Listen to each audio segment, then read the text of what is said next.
Happy Halloween, guys. This is my favorite holiday, the only one I get excited about. Well, 4th of July, too, because you get to blow shit up on 4th of July. But every day you get to blow up shit if you wanted to. I know here in West Texas we can. We got an AR-15 and Tannerite. Anything's possible. Anyway, I wanted to just show you my hexagon paper piecing, where I'm at getting at, and just kind of go over some stuff that I'm running ideas past y'all. See, maybe the more experienced quilters can help me out. But here's my hexagons so far. I got a big old bucket. Yeah, that just made a lot of noise. But I'm just making them. I'm making a whole slew. I ordered 250 of these papers. So, I figured with 250 papers, I can make 40 flowers. Which may be enough for what I'm wanting to do. I don't know just yet. And yes, that is a dog scratch that has not healed. I don't know what the heck is going on. Okay, so anyway, distracted. I wanted to show y'all my process thought that I'm trying to do. You know that I want to put my flowers on a background. So here's the background piece I tried it with. And I wanted to quilt as you go, so I was going to go ahead and put it on the batting. And I thought 10-inch square would be nice. So I did that, but for some reason I thought I should sew completely around this piece to attach it to the batting. Well, then this left me with some puffy issues when I went around. I was like, this isn't going to work.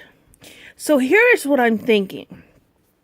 That I need to cut my background fabric and my batting to 11 inches. Then lay everything together and pin it really well. And then sew this on first. Because I don't think this will be necessary once I get this sewed on.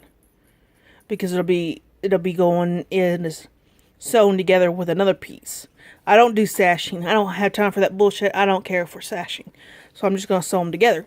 So I think if I sew this on first, and then that way if it slips and slides like it did, where can I show you? Right here. Then that's okay, because then I can cut it down to 10 inches and be fine. So I think that's the way I need to do it, instead of trying to do a complete edge around. Sew this on first with the background and the batting.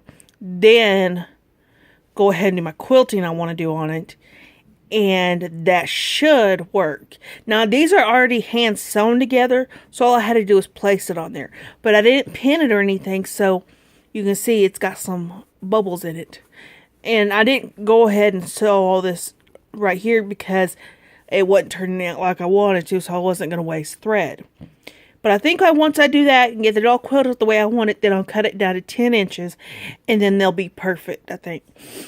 The background fabric, I'm going for like a little cobblestone walkway, because you see how the flowers are always hanging over the little sidewalks? I like that idea, and this kind of reminds me of the sidewalk.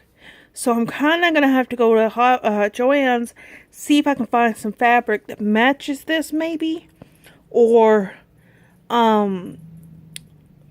fabric something similar to what I'm trying to think of.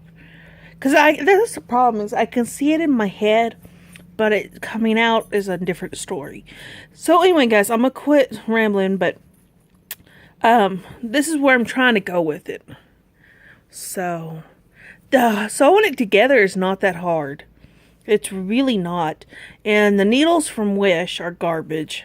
Because I can't use my automatic needle threader with them, because the eye is not properly machined out. So I have to try to thread the needle, and my eyesight's not that great. It's good, but it's not good enough for those little tiny needles. So, do I recommend buying needles off of Wish? No, don't do that. I did get some good needles out of them, the bigger ones, but no, don't. Just buy the milliners from Missouri Star Quilt Company. They have the proper needles. So anyway, guys, let me know what you think. Good, bad, ugly, I don't care. Let me know, and I'm going to start. I'm still making some. of those. So I haven't started. I'm not going to sew any more together till I have them all made, because I've got this stack, and then I've still got 2 packs of these. So there's 100. So I've got 200, about 200 left, because each pack is 50, right? Can I count 100? Yeah, I got about 100 left. So, and I kept the card just so I can order more, because you can see you can large and bulk packs available, which is what I should have done. I should have just got bulk thing. And I know they're reusable. I know that, but I want to go ahead and get an assload of them made, and then that way,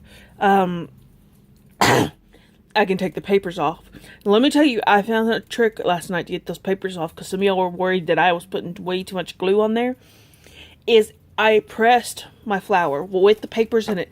I used my screaming hot iron, pressed the flour with papers in it, and then I just took my seam ripper and kind of glide around the edge, and it popped right out of there. No problems. I had no problems at all popping that out. So I guess the heat heated up the glue and made it unstick or something. I don't really know how it worked, but it worked out fabulous, and I didn't have any problems getting those papers out. So I guess being a glue whore's gonna work out. I love y'all. Have a great Halloween. Be safe.